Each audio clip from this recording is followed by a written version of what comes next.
Communications is another essential module for disaster preparedness. Being able to obtain information on a local, regional, national, and even international level is a key element of disaster preparedness. Now, thankfully, there are a number of effective and economical methods to obtain outside information. One of the most effective to obtain local, regional, and national news is an AM/FM radio. For international news, a shortwave radio is required. I have used a shortwave radio to pick up English-speaking stations in Europe, Africa, and South America, and Asia. Let me show you a couple of examples. This is one that I keep in a sandwich bag to keep it waterproof. I then keep it in a small tin box for a little bit of EMP protection. And it's a marathon radio. Has a little antenna here.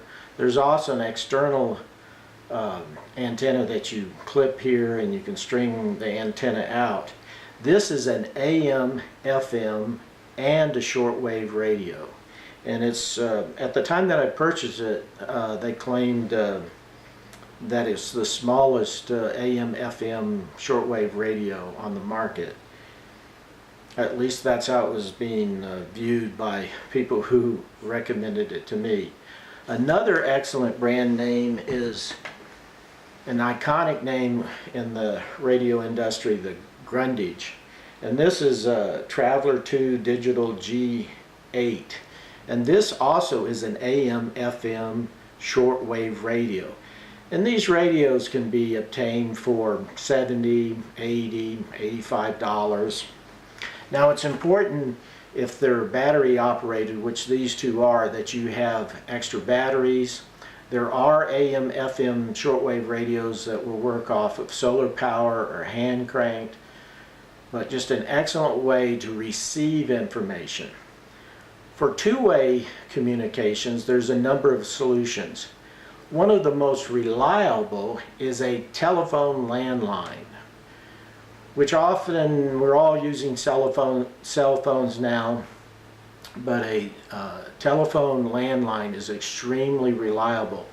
We live in a remote area of the forest, and we only have one tower for cell phones. And we've had outages of 4, 5, 6 days.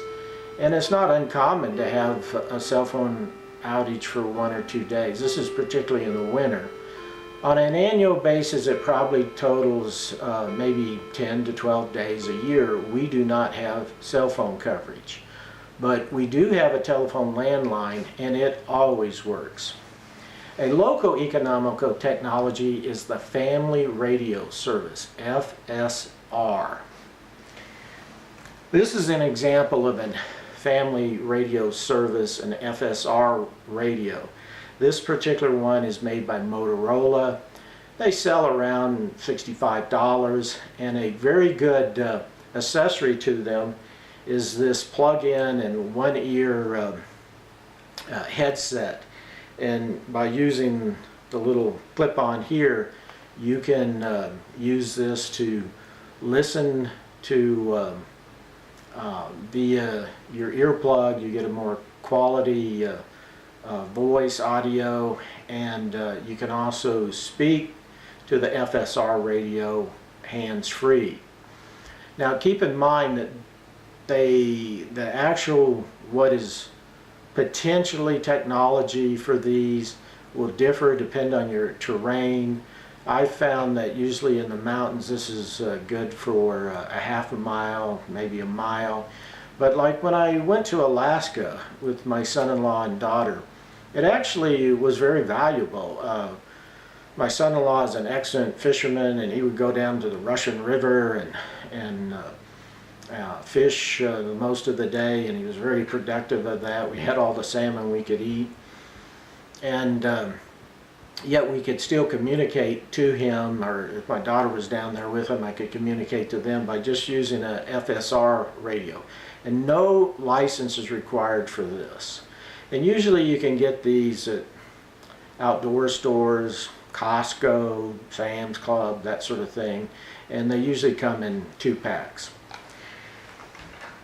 You do need a license for ham radio technology. Now this is a Yazoo FT252, and so there's no license required to listen with this device. And interesting enough, I understand that in an emergency you don't need a license to communicate, but when there's non-emergencies, to communicate with a ham radio, you definitely need a federal license. Do not be intimidated by this. Really, all you have to do is obtain a review book. You can get one off of Amazon, or there's some that are excellent that can be downloaded as free PDF files. Read the review course. Also online they have test data banks where you can load down the questions and test your knowledge. What I did when I got my license or were preparing for it, I would, if I didn't thoroughly understand the correct answer for the test question, I would go to my review book, read the appropriate sections to the point where I understood it. Also, I would suggest you start with a handheld radio. This one I think cost about $125. They have a handheld market out by a company called Bofang, where they are much less than that. You can get them for $50 to $75. Now with the ham equipment, I do store these usually in ammo boxes like you get from the military, but at surplus stores, but I pad them with cardboard and foam so that you know, they'll be cushioned in the ammo box, which is in effect my radio equipment box, and that seems to work pretty well. Now as you gain confidence, there's larger rigs of ham radio. I do have a Yazoo 8900 mobile unit that I understand you can communicate worldwide if the tradition, or if the weather and the atmospheric conditions are accommodating. While we focused on communication methods, don't ignore simple methods of communication, such as each family member or group member having a whistle to call for help, and have a whistle code that denotes various conditions. Have paper and pencil to leave messages at a designated drop location if your family or group becomes separated. Learn to use hand signals in situations that require silent communication. Practice and gain experience with your communications technology prior to disaster.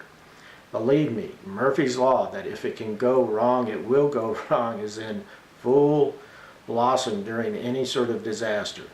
Ensure that you obtain proper protective storage for your electronic equipment, and treat communication equipment like your welfare and your life may depend upon its operation, because it just might.